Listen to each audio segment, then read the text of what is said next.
Hello mga kasari, happy Sunday po sa ating lahat. Maulan na naman po. Talagang parang pinatikim lang tayo mga kasari ng saglit na maaraw. Pero ayan, medyo masama na naman po ang panahon. Buti na lang nakapamili na tayo. So for today's video mga kasari, ngayon tag-ulan, napakahirap magpadami ng mga customer. 'Di ba? May mga tindahan na napakatumal kapag umuulan, may mga tindahan na sobrang mabili at madaming customer kapag umuulan. So, ang video na to guys is tips para dumami ang inyong mga customer. Kasi guys, kagabi nagkwentuhan kami ni partner, yung partner ko. Sabi ko, kapag naiiwan ko kasi siya dito at may ginagawa ako sa loob, siya syempre yung nagtitinda dito. Sabi ko, ramdam mo ba, ang daming bumibili ngayon sa tindahan? Sabi kong ganyan sa kanya kagabi habang nanonood kami ng TV.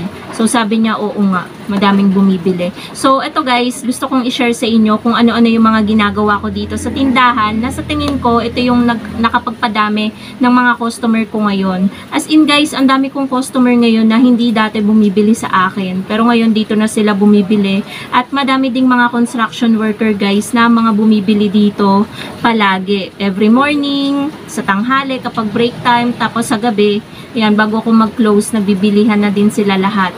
So, number 1 guys, na tips ko para sa inyo, huwag nyo masyadong mahalan yung inyong mga paninda. Para kasi sa akin guys, kapag mura yung paninda mo, talagang pupuntahan ka or dadayuhin ka ng mga customer. Hindi naman yung masyadong palugi na yung pagpepresyo nyo, ha? Hindi ganun guys. Kumbaga, kung alam niyo naman siguro yung presyuhan ng mga kakompetensya yung tindahan, hindi na po ako para mag ano sa inyo. Minsan 'di ba may nagkukwento sa inyo na ganito ang puhunan doon, sa'yo ganyan, parang nako-compare ng mga customer. So nalalaman mo din yung presyo ng ibang tindahan.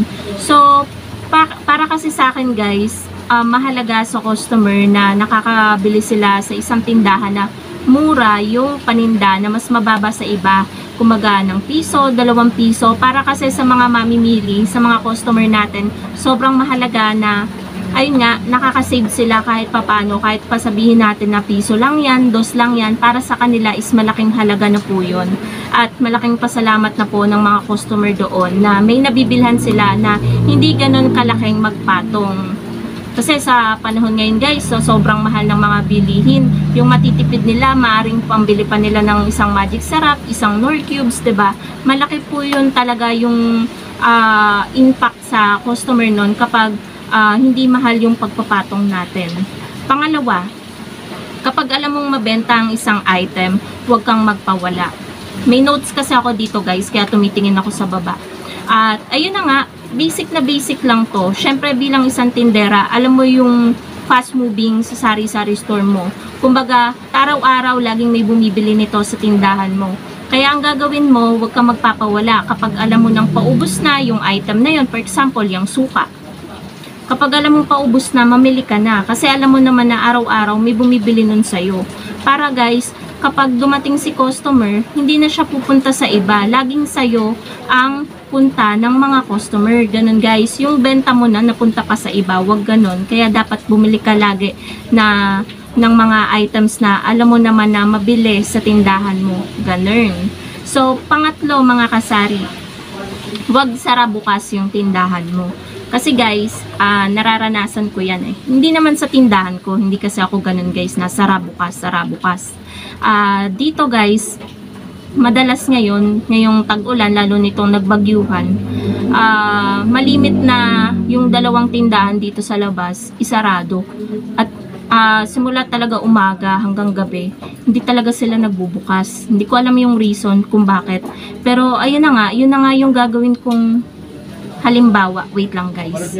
At ayun nga po mga kasari, meron lamang pong bumili. Syempre pagbilhan muna natin ang customer para may benta tayo. So ayun nga, yung naging example ko, yung mga kakompetensya kong tindahan sa labas, na napapansin ko na lagi silang sarado kahit hindi naman sobrang tuon na kalakas-lakas ng ulan, nagsasarado sila. Siguro may pinupuntahan sila na mahalaga, ganyan, kaya sila nagko-close. Hindi ko din alam guys yung reason. So yun lang, naging example ko lang sila. Kasi ako wala naman akong ibang masyadong pupuntahan. Ang customer kasi guys, kapag nasanay na nakikita laging sara yung tindahan mo, tatatak na sa isip nila yan. Kaya yung way nila, papunta na sa tindahan na hindi laging nagsasara, ganon. Kaya mahalaga din guys na lagi tayong open, ganon. So ang pang-apat naman mga kasari is kompletuhin natin yung mga paninda kahit ano pa man yung hinahanap ng customer. Kumbaga, kukumpletuhin mo parang one-stop shop.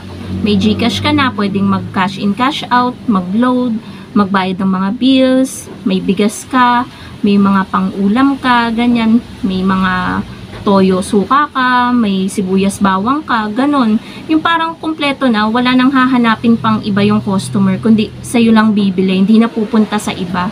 Yun guys, talaga din yung nakakapagparami ng customer kapag alam nila na kumpleto ka, diretso na sa'yo, hindi na pupunta sa ano. At yun din guys yung naisip ko, bakit may mga construction worker na dito na talaga dumidiretso kapag umaga.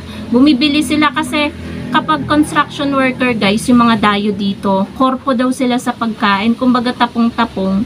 So binibili nila mga frozen, toyo, noodles, ganyan. Kaya nagiging mabenta at lumalaki din yung sales natin dahil nga sa kanila. Medyo madami ding mga construction worker, iba't ibang batch, ganyan, iba't ibang site, ganyan yung mga pinaggagawa nila dito. Dumadami na kasi guys yung mga buildings dito na mga pinapagawa, may mga negosyo, ganyan, may mga ano ng sasakyan, ganyan, may mga grocery store, ganyan.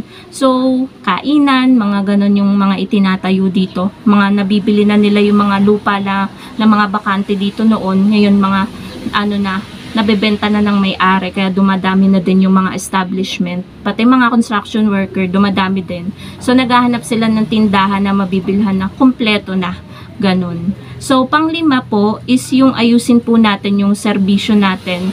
Dapat may paggalang pa din po tayo sa customer. At yan guys, yung isang nagpatunay sa akin, may isang nagpatunay na mga construction worker dito kasi nag-cash out sila last week ng 40,000 sa akin.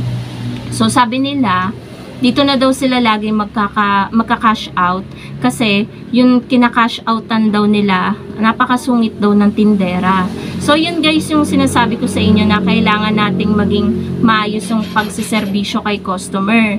Kasi, ayun nga, kahit pa man kumpleto sa'yo, kapag masama yung ugali mo o masama ang trato mo sa customer, talagang aayawan ka, pupunta yan sa ibang tindahan. Yan yung palagi kong sinasabi sa inyo. So, ako naman, ganito, ganyan, parang nakikisabay na lang ako, tangu-tangu na lang ako. So, thankful naman ako sa ganun guys, 'di ba? So, pumunta sa atin yung customer, buti na lang ng cash out. At ayun nga po mga kasari, ako ay nagbabalik, meron lamang pong nag-cash out ng 500 pesos. So kapag may paggalang ka kasi sa customer, ganun din ang ibabalik sa iyo ng mga customer, igagalang ka din nila. So sa dami guys ng mga nadagdag dito na customer, lalo na mga construction worker, wala ni isang nang babastos sa akin kasi iginagalang ko sila bilang customer at iginagalang ko sila bilang tao. Syempre ang mga construction worker, ang laki ng ambag niyan sa lipunan. Kapag walang mga construction worker, wala tayong makikita ng mga matataas na buildings, mga magagandang bahay, ganyan. Or kahit hindi magaganda, basta lahat ng establishment, wala niyan kapag walang mga construction worker. Kaya saludo ko sa mga construction worker kasi umulan umaraw, nagtatrabaho sila para sa kanilang mga pamilya. So, ayun. And GCash, guys, ayun. Isa din yon sa nakadagdag sa mga customer ko dito. Dahil sa pag-GCash ko guys, kasi dito guys, sasabihin ko sa inyo, kaya medyo malakas dito ngayon ang GCash. Wala po ngayong nag-GCash na sa mga kakompetensya kong tindahan. Ako lang po talaga sa 4 naming tindahan dito, ako lang po ang nag-GCash. Yung sumunod po sa akin na nag-GCash is sobrang layo na po ng tindahan na yun. Napakalayo na po dito. Mga ilang metro ang layo, as in. So, ayun po. At yun lang po mga kasari ang masishare ko sa inyo na tips para dumami po ang inyong mga customer. Alam ko po itong mga share ko sa inyo is basic lang.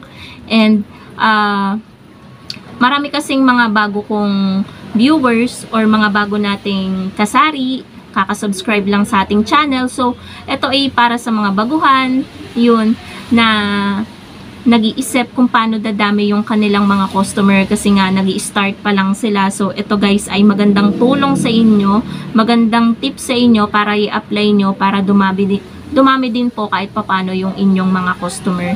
Dati po mga kasari, hindi po ganun kadami yung bumibili sa aking tindahan. Napansin ko lang talaga nito lately na sabi ko, parang sunod-sunod yung bumibili. As in guys na medyo lumalaki yung sales natin at talagang kapag may bumili, sunod-sunod. Tapos yung mga construction worker, ang laking tulong din talaga na dito sila bumibili. Kaya ayun guys, be consistent sa ginagawa natin. Kung madaming bumibili sa inyo, mas pag-igihan pa po natin. So yun lang po mga kasari. Thank you so much for watching and happy selling po sa inyong lahat. Bye guys!